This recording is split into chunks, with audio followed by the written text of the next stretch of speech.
Gracias por continuar con nosotros en el repaso y damos la bienvenida al licenciado Juan Ramón Mejía, economista y miembro dirigente importante del partido Fuerza del Pueblo, con quien abordaremos la realidad económica que vivimos los dominicanos y del que no hay que ser muy teórico de la economía para saber cómo le estamos pasando. Bienvenido al programa de repaso. Encantado de estar repasando la semana ahora en el fin de semana con ustedes y la verdad un verdadero placer. Qué bueno, no Israel, pero la economía está bien. Según El Banco Central, el Banco que Central, es el órgano rector en materia económica en el país. según los sondeos que Según uno los da en la calle, sondeos. la cosa es diferente. Pero eso siempre ha sido así. Siempre ha sido así. Lo mucho llega a un lado y lo poco se mantiene en la gran mayoría. Sí, ¿Cuál es la realidad? Realmente ya hasta los organismos internacionales hablan de que no es solo hablar de crecimiento económico. Ya lo importante, las cifras más importantes son la distribución de la riqueza. Sí. Realmente Latinoamérica en sentido general adolece de una muy mala distribución de la riqueza, donde hay hombres muy ricos, familias muy ricas, empresas muy poderosas, pero que a la vez vemos unos círculos de pobreza extraordinarios en todos los sectores, en todos esos países. Y realmente el gobierno dominicano tiene que abocarse a impulsar la buena distribución de la riqueza. El empresariado dominicano, me encanta que en esta semana que recién termina, hablaron de un aumento de salario voluntario. Esa es la palabra que a mí me preocupa. Voluntario. Voluntario. Bueno, sí, porque están diciendo voluntario como que quizás algunos pueden y otros no puedan. Y es muy importante que si el empresariado va a hacer un aumento de salario, pues que haya un compromiso con el Estado Dominicano de que ese aumento de salario no se traspase a un aumento de costo y que después quieran subir los productos que venden, porque entonces no estaríamos logrando absolutamente nada con esos aumentos. Pero sí es importante que en la República Dominicana y en países como este, que la diferencia de los países desarrollados y los países en vía de desarrollo es que si tú aquí emprendes y quieres hacer una empresa para vender algún artículo, dar algún servicio, realmente tú tienes 11 millones de habitantes, 12 millones de habitantes, pero cuando tú vas a analizar tu masa, tu potencial demanda de un emprendimiento que tú hagas, tú tienes 500.000, 1.000.000 de dominicanos que tienen poder adquisitivo para comprar otra cosa que no sean los artículos de primera necesidad. Los otros 9 millones están subsistiendo, están comiendo apenas. Y específicamente ahí llegamos al tema de la inflación. La inflación realmente a quienes más les afecta es a la clase más pobre, porque como siempre digo, el que puede ahorrar, el que tiene actividades como salir a restaurantes, viajar, pues puede maniobrar, puede dejar de ir a los restaurantes, dejar de viajar, puede dejar de ahorrar y mantener más o menos un nivel de vida adecuado, pero el que solo come, cuando hay un proceso inflacionario como el que estamos viviendo en este momento, lo que le toca es comer menos. Pero en materia económica, una evaluación que pudiésemos darle al gobierno en sentido general, porque también venimos de una situación compleja a nivel mundial con el tema de la pandemia, y aunque ya hace varios años que estamos troteando con todo este tema y tal vez muchas cosas se las hemos descargado que a la pandemia, que por la pandemia y el mismo discurso, pero más o menos, ¿cómo vamos? Siendo realista, olvidándonos tal vez del tema partidos políticos que hay que atacar en determinados momentos, no. ¿Cuál es la realidad desde el punto de vista usted como economista? Mira, realmente nuestra economía ha tenido históricamente un buen desenvolvimiento, se ha mantenido con un ritmo de crecimiento, exceptuando el año 2020, que obviamente no podíamos haber crecido, pero tuvimos una adecuada recuperación en el 2021 y en este año tenemos un buen ritmo de crecimiento. Obviamente se hizo un presupuesto para el 2022 que sin duda presupuestos, son los supuestos con los cuales vamos a administrar el año. En ese presupuesto teníamos teníamos un petróleo a 60. Se suponía que a 60 era el precio promedio que íbamos a tener en este año, 67 como máximo, y realmente hemos visto precios de hasta 130 dólares el barril. Eso ha provocado que el gobierno dominicano tenga que subsidiar los combustibles para no traspasar ese costo, porque el combustible tiene una particularidad, y es que se involucra en casi todas las actividades productivas Y obviamente genera más inflación, porque si aumenta los costos de otras actividades productivas, pues obviamente genera inflación. Lo contradictorio es que el gobierno, por ejemplo, tomando eso en consideración, habiendo asumido los aumentos del precio de los combustibles, pues haya decidido subir la energía eléctrica, que es otro producto que incide en todas las actividades productivas del país. Y no solo eso, sino que también es parte de la canasta familiar. Porque pero ese todos producto pagamos. de un pacto que estaba ahí ya estipulado, Mira, que había que cumplir. El pacto prevé muchas cosas, entre ellas prevé la mejora en la administración, prevé reducir el déficit por pérdida, y vemos como este gobierno apenas ahora va a hacer una licitación para comprar contadores. O sea, tenemos 2 años sin contadores.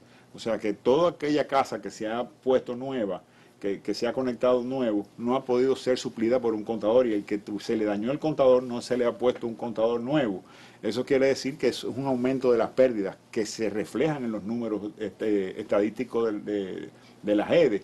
O sea que el déficit ha subido, no solo por el aumento de los combustibles, que también inciden en los precios de la energía, sino también por el aumento de las pérdidas. Resulta irracional que, a pesar de que hay un pacto, porque también hay no solo un pacto, hay una ley que dice que los combustibles suben si el petróleo sube. Si suben, se bajan, bajan. Y ellos decidieron no hacerlo. Sí. Entonces, como si tú decides no hacerlo por una vía, en otra vía comienzas a subirlo cuando tiene tantos años que no se sube la energía eléctrica? Entonces, eso resulta contradictorio. Igualmente, vemos la ley de arancel cero, que nosotros desde la Fuerza del Pueblo la promovemos y la apoyamos. Lo que no promovemos y apoyamos es la lista de productos que están en arancel cero, porque son productos terminados que se producen en la República Dominicana.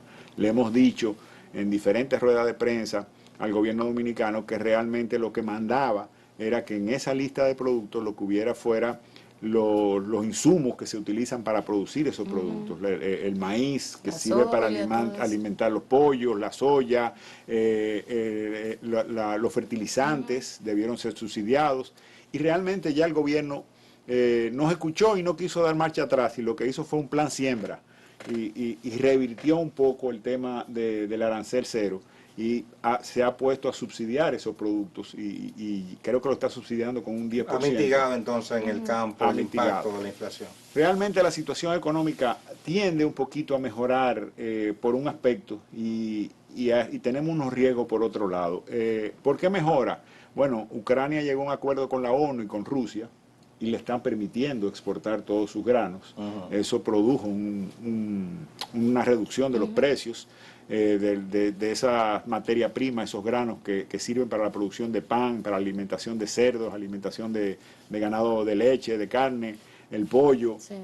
Todo eso ha venido ha bajado de precio. El petróleo también lo vemos ya, que está en precios por debajo de lo que el gobierno dijo que iba a partir de ahí a subsidiar. Y el dólar se ha mantenido estable. El dólar se ha mantenido, el dólar ha bajado realmente, y quizás debió bajar más. Si tú te fijas, tenemos unas reservas internacionales históricas, y para tener unas reservas internacionales históricas es necesario que el gobernador del Banco Central haya comprado los excedentes de dólares que había en el mercado.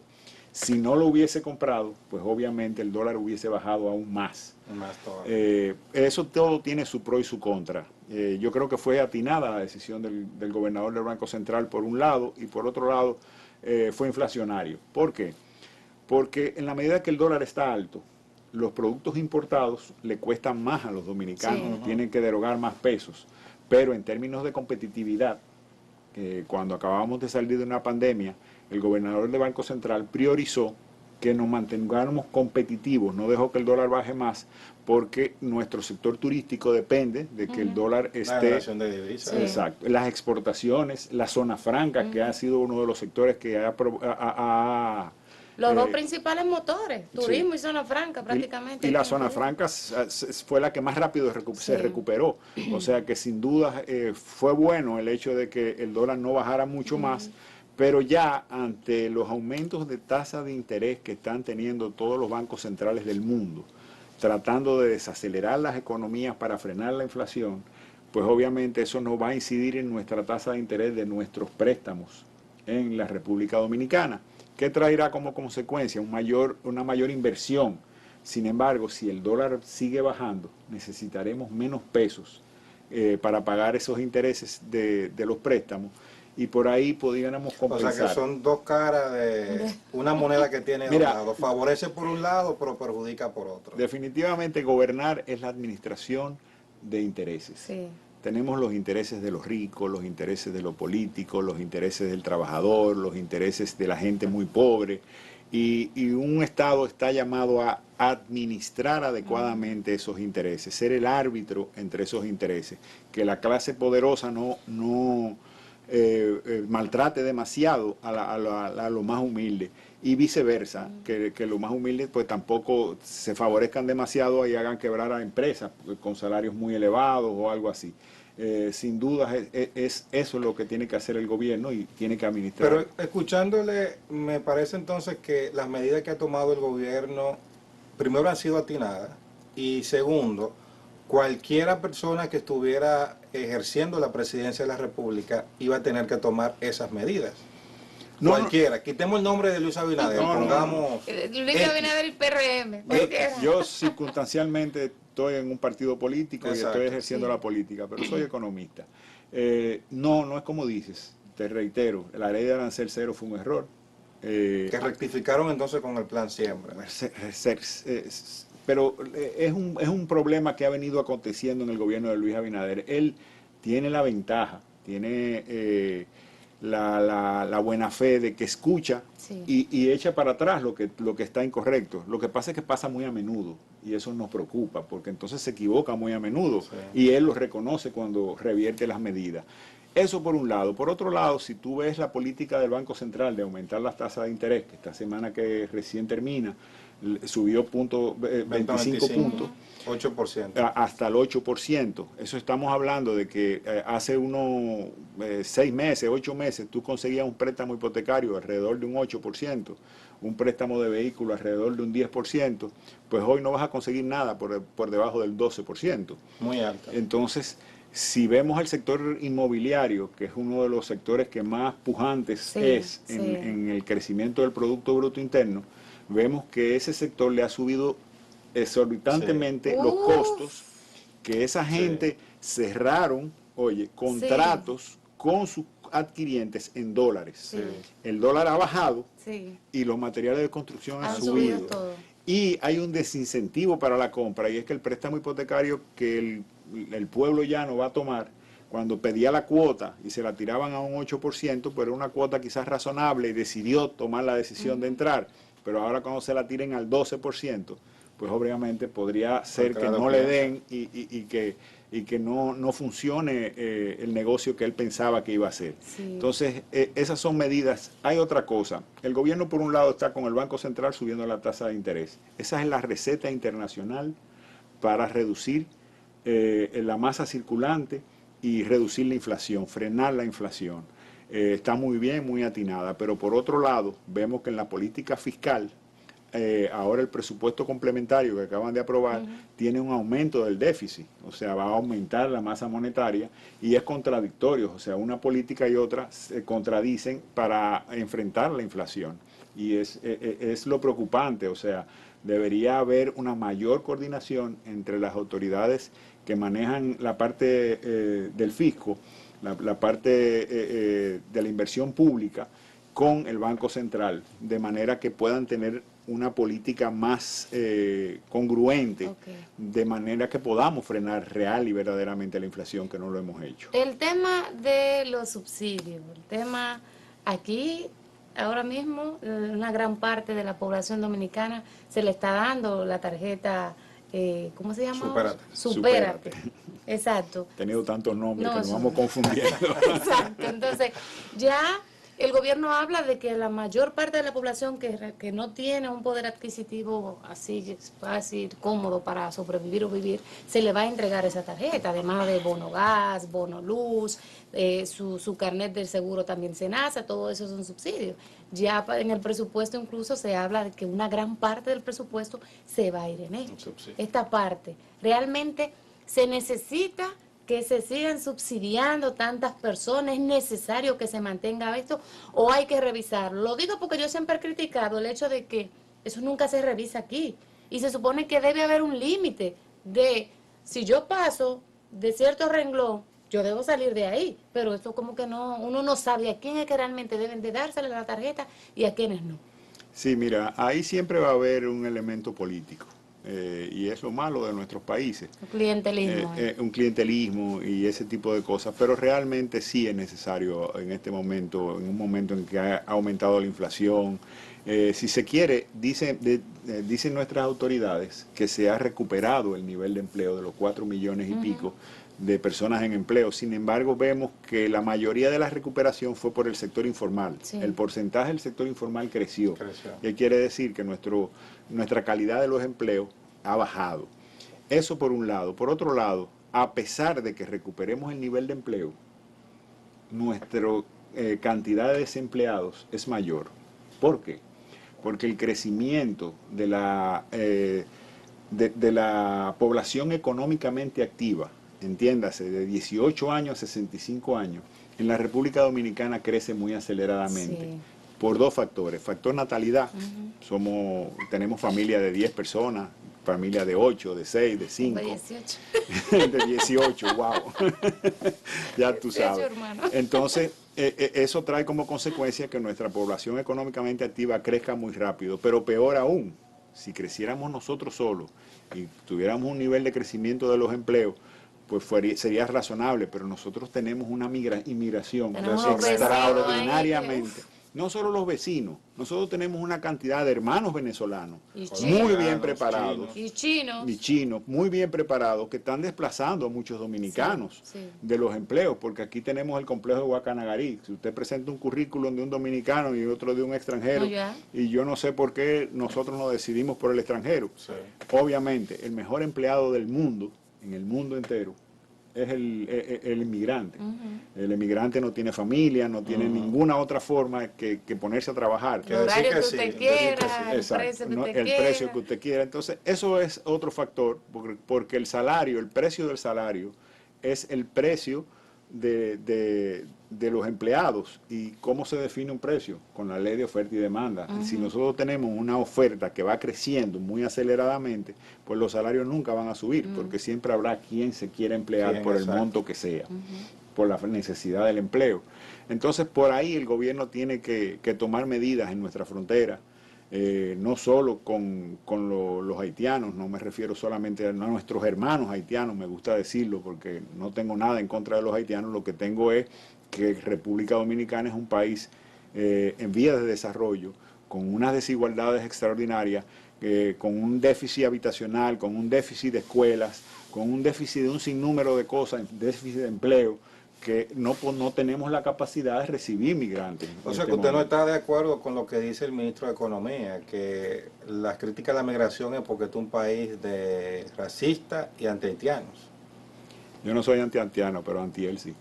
¿Anti-Paveliza? Sí, anti-Paveliza sí, definitivamente, me declaro anti-Paveliza. Definitivamente yo creo que nosotros los dominicanos hemos acogido a los haitianos. En el terremoto fuimos los primeros que fuimos a darle la mano, le hemos construido universidades, hemos hecho todo lo que nos ha sido posible, pero no podemos seguir cargando con una población que está sin gobierno, y cuando todos los países tenemos la misma responsabilidad, cuando tenemos países como Canadá, por ejemplo, con cientos de millones de metros cuadrados, con cientos de empleos, haciendo ejercicios para buscar empleados en todas partes del mundo, promoviendo la inmigración hacia su país, teniendo un Haití que habla francés, que la gran mayoría habla francés, que pudiera ser la fuente para ellos conseguir esos empleados y esa clase trabajadora que necesitan. Entonces, realmente, lo que dijo Pavel para mí fue algo muy desatinado. Yo no sé, la verdad es que lo poco que lo conozco, lo entiendo que es un profesional bueno, que tiene capacidades, pero ahí se le fue la mano. Yo creo que nosotros los dominicanos somos hermanos. Contradice de esa manera toda la política de su gobierno, del gobierno del que él es ministro. Una locura. Bueno, yo no creo que lo contradiga. Yo veo a Luis Abinader que prometió que aquí no iba a haber un inmigrante en el primer año, y lo que hay es más inmigrantes. Dijo que comenzó a deportar las embarazadas, solamente deportó un par y le armaron un escándalo y ahí están pariendo todas las haitianas todos los días normalmente. O sea, le dio al escritorio y dijo que aquí no iba a haber migración y de ahí no pasa. O sea, él hace movimientos políticos, mas no hace políticas de Estado en contra de la migración haitiana ni de la venezolana. Y tenemos más países que hoy en día han llegado gobiernos de izquierda que ojalá sean de las izquierdas democráticas que promueven desarrollo, que las hay y muy buenas, la ha habido en España, Lula en Brasil, que sacó muchísima gente de la pobreza. O sea, ha habido muy buenas, pero ahora mismo hay una incertidumbre, por ejemplo, con Colombia. Sí. Nicaragua tiene una dictadura de izquierda, Venezuela tiene una dictadura de izquierda, Cuba hace muchísimos años tiene una dictadura de izquierda. Perú no sabe dónde va a parar. Entonces, esas son gentes que van a presionar la migración a países como nosotros. Hay que tomar medidas tempranas. Definitivamente, en pos de los ciudadanos que sí vivimos aquí, nacimos aquí, pagamos impuestos aquí y estamos desarrollándonos aquí. La situación de Haití, ya que caemos en Haití, años sumergido en una crisis total, usted no puede salir a las calles, han dañado todo, han quemado todo. Eso obligatoriamente afecta a la República Dominicana, porque estamos hablando de nuestro segundo socio comercial.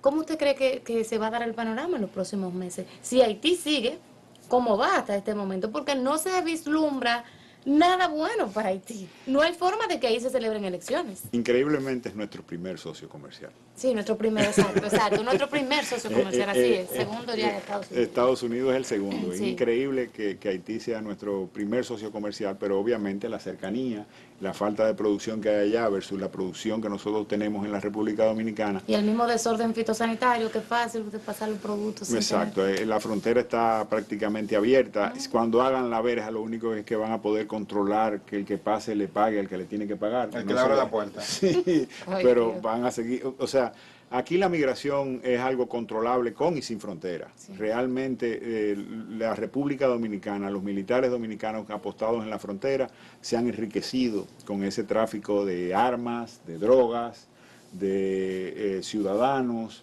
O sea, sin duda el gobierno tiene que tomar medidas, tiene que enfrentar eso. Y tenemos que seguir abogando, eso sí se lo aplaudo a Luis Abinader, ha abogado en los foros internacionales por una ayuda hacia Haití.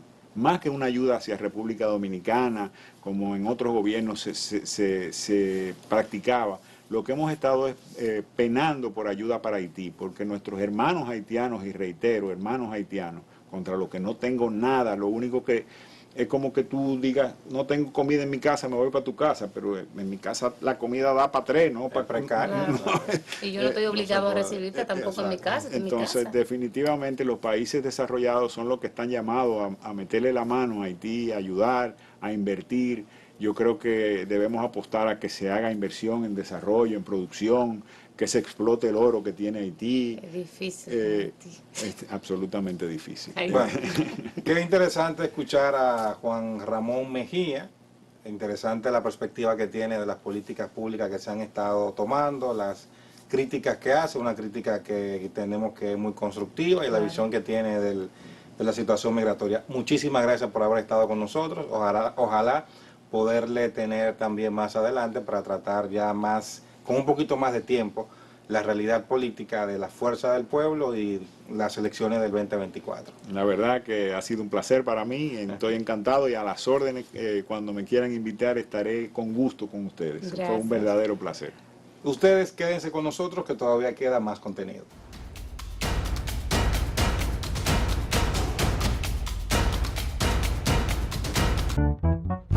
Veo modernos televisores, y lo fantástico del 3D. Y qué bien suenan esos equipos. Y Plaza Lama los tiene aquí. Rico se siente la ropa nueva.